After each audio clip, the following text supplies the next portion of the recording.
faut que je parle des religions maintenant parce que il s'est passé plusieurs événements dans ma vie. Il faut que je parle de ça. Avant tout, pour que je puisse parler des religions, je vais expliquer pourquoi moi je ne suis pas croyant. Je suis né et élevé dans une famille très croyante. J'ai rêvé d'être prêtre. Voilà. Quand je commençais à grandir petit à petit, donc je commençais à aller dans l'église très tôt. Quand j'étais petit, en fait, quand j'avais 6, 7, 8 ans, j'ai prié. Mais vraiment comme un barjot. Je demandais juste pour que mon père, il est arrivé pas bourré à la maison. C'était ma seule prière que j'ai demandé à Dieu. Je disais, s'il vous plaît, monsieur, je vous remercie de tout. Parce que j'avais appris qu'il fallait jamais demander des choses à Dieu. Il fallait juste remercier tout ce que tu avais. Donc j'ai toujours remercié vraiment parce que je prenais au pied de la lettre ce que j'entendais à l'église. La seule chose que j'ai demandé quand je voyais qu'il il y avait parfois qu'il ait agressé ma mamie ou sa femme, ma belle-mère. Je demandais s'il vous plaît. Et donc le temps il a passé et ça a duré 10 ans. Je comprenais pas pourquoi Dieu écoutait pas les prières d'un enfant de 6 ans. 6, 7, 8, 9, 10, 11, 12.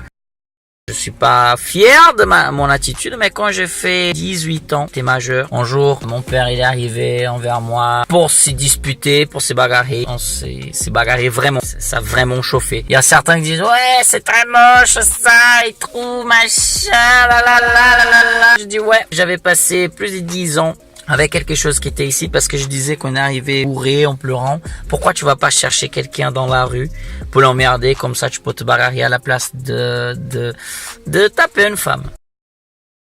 Le temps il a passé. Quand j'ai fait aussi 18 ans, j'ai croyé en Dieu plutôt par la peur. Oui, j'ai croyé, mais je voulais voir ce que les gens disaient. Ah, j'ai vu Dieu, j'ai senti Dieu. Ah non, parce que Dieu m'a dit ça, parce que... J'ai parlé, putain, il faut que j'ai prie plus. Il faut prier plus pour que Dieu puisse me dire ses plans, ses propos avec moi, parce que je me sens tout seul, je sais pas quoi faire, Dieu. J'ai prié en disant, merci, je vous remercie d'être vivant. Je vous remercie d'être ici. Je suis là pour vous servir. C'était toujours comme ça. Je vous remercie. J'essaie d'être bien, d'être ce que je suis réellement. Mais je n'ai pas compris déjà depuis petit la seule chose que j'avais lui demandé. Plus on va grandir à l'école aussi, on a contact avec l'histoire, on voit ce qui s'y passe, les catastrophes, les gens qui meurent. Et tu commences pas à comprendre parce que si Dieu est l'amour, si Dieu est pardon, si Dieu c'est la paix, pourquoi la guerre? Pourquoi? Non, parce que le livre arbitre, parce que Dieu c'est l'amour, mais aussi il y a le diable et chacun peut choisir. Ça, j'arrivais pas à avaler. Quand je suis arrivé à 18 ans, je dis je veux faire une épreuve donc parce que je ne marre vouloir croire et n'avoir pas une épreuve. J'arrive, je dis Seigneur, j'ai besoin d'une épreuve. Si vous existez vraiment, mais donnez-moi une épreuve. Pas de réponse. Ça a duré aussi longtemps. Comme j'ai rien eu, et les évidences étaient claires pour moi, j'ai dit, tu veux le savoir? Mais va te faire foutre, va te faire avoir. Allez, punis-moi maintenant, au moins pour que je vois, même que je pars à l'enfer, qui tu existes, fais quelque chose. Réponse. Je dis non, allez, fais-moi quelque chose. Rien. Alors, va te faire foutre. Je suis beaucoup mieux sans personne, sans cette croyance de merde. Va te faire avoir. Et donc, j'ai resté là-dedans. Ma vie, elle a continué. J'ai continué le mec le mieux possible, ma meilleure version de moi-même, sans vouloir prendre la place de l'autre. Je voulais toujours conquérir ce que j'ai par mes mérites. Le temps, il a passé. Et aujourd'hui, pas comme ça. J'adore. Je parle de religion parce qu'aujourd'hui, ça m'a venu une histoire. En fait, il y avait quelqu'un avec un profil fake sur Facebook qui est entré sur la page et qui a commencé à me faire des menaces. Il a même dit qu'en fait, au studio de danse où je suis connu comme raciste. Je dis, moi, raciste? Je dis, mais pourquoi? Je voyais pas le lien, le rapport. Je suis pas raciste, moi. Et là, ça se passe une petite histoire au studio, ça fait un petit moment. Qu'est-ce qui s'est passé? L'autre jour, j'ai été au studio, j'ai entendu un de mecs qui arrive. Il demande si la directrice avait laissé un chèque pour lui. Les filles qui travaillent là-bas, elles disent, je pense qu'elle a pas laissé, mais elles étaient vraiment polies. Je pense qu'elle a pas laissé, je suis désolé. Et là, il commence à s'enflammer. Non, parce que, machin, De toute façon, eux, ils ont de l'argent, nous passons toujours en dernier. Jusque-là, je comprenais, c'est normal, tu comptais avec l'argent, c'est normal, tu t'énerves. Mais malheureusement, il était en train de s'énerver avec la mauvaise personne. Et les filles, elles étaient en train d'essayer de l'aider. Il dit, ouais, non, parce que, machin, il dit, continuez. Et là, la fille, elle a fait un commentaire. Calme-toi, c'est le ramadan, restons cool. Et là, il a dit, justement, c'est pour ça, parce que c'est le ramadan, voilà. Là, j'ai dit, mec, jure, sous la tête de ma mère. Exactement comme ça, ma mec, tu es en train de t'énerver envers les mauvaises personnes. C'est pas leur faute. Et là, j'ai reçu la réponse. Occupe-toi de tes affaires. Parce que je sais pas quoi, le ramadan. Je dis, mais je m'en fous de ton ramadan. Du moment que t'es méchant, il n'y a aucune valeur. Et toi, tu parles mieux. Parce que sinon, le chèque qui t'attend, tu vas l'utiliser pour des frais médicaux que tu vas avoir besoin. Et le temps est passé, j'avais même oublié cette histoire. Je me disais, c'est pas grave, je veux pas des histoires,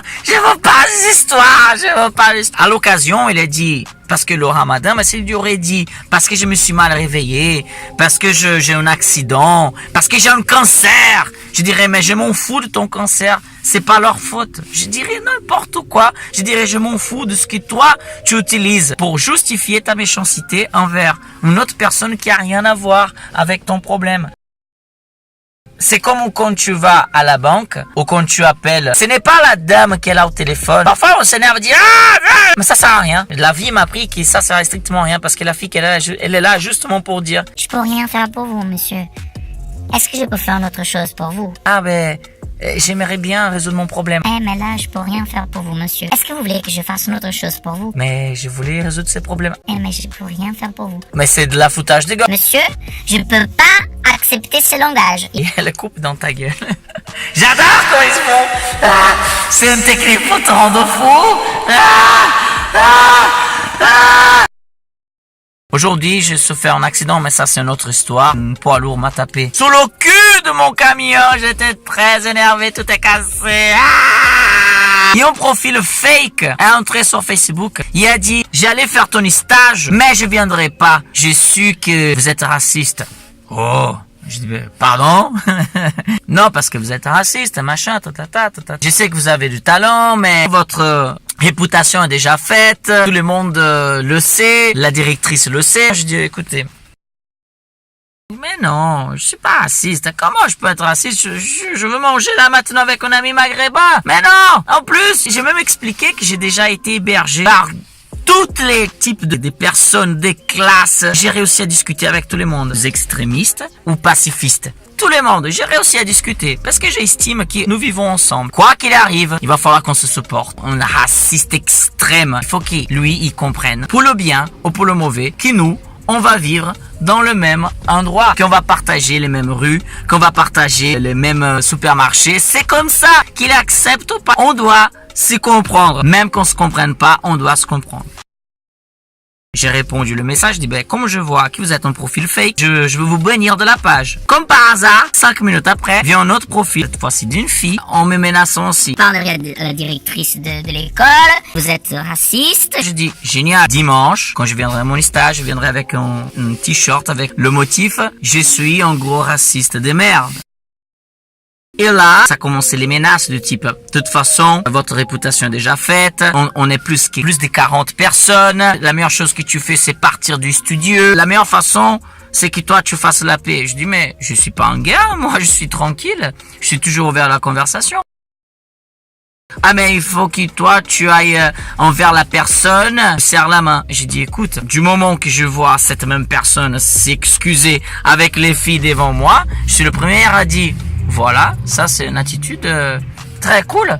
J'ai aucun problème de discuter, j'ai aucun problème de revenir en arrière de mes attitudes. Mais là, à l'occasion, j'estime que je n'avais au manque du respect aux racistes. Parce que s'il m'aurait dit, je suis énervé parce que je suis témoin de Jéhovah, parce que je suis Donald Trump, je dirais, mais je m'en fous. de ça.